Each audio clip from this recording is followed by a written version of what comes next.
Le livre, c'est un peu un résumé de mon parcours de mon arrivée au Québec vers l'âge de 6 ans jusqu'à aujourd'hui.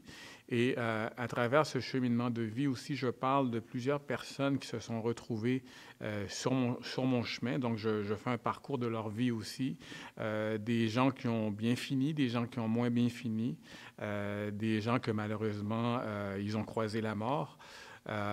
Aussi, dans le livre, je parle beaucoup aussi de faits de société. Donc, je parle de religion, je parle de l'immigration, je parle bien sûr, des problématiques au niveau de la jeunesse. Je parle du racisme systémique. Donc, c'est un livre que j'ai voulu faire en sorte qu'il puisse, comment je pourrais dire, servir de réflexion.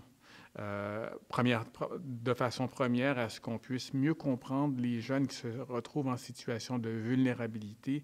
Donc, les gens ont tendance à juger un jeune par ce qu'il a commis comme acte et non voir exactement qu'est-ce qui a amené ce jeune à se retrouver dans la rue, qu'est-ce qui a amené ce jeune à avoir tel type de comportement, parce qu'il y a un historique qui fait que ce jeune se retrouve en situation de vulnérabilité.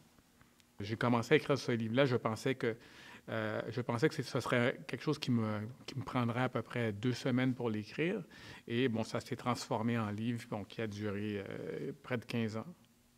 Un livre qui m'a beaucoup marqué lorsque j'étais jeune et qui m'a même servi de modèle et de point d'appui, c'est un livre qui s'appelle « Moi, Christianeff, drogué, prostitué ». Pour moi, la lecture a été une bonne manière d'enrichir son esprit, d'enrichir son âme, d'enrichir ses connaissances. Il est faux de penser que les jeunes en situation de vulnérabilité représentent un problème de classe sociale ou de culture. C'est plutôt un fait de société. Car tout le monde, sans exception, connaît de près ou de loin un jeune qui vit des moments difficiles ou qui a dû surmonter des obstacles dans sa jeunesse. Alors, laisse-moi te raconter une histoire incroyable. Une histoire qui concerne la société où les larmes sont de colère, de tristesse et de révolte, où les sentiments d'injustice et d'intolérance engendrent la haine, mais aussi une histoire d'amour et d'amitié trouble et une quête d'identité parfois haute que la sienne.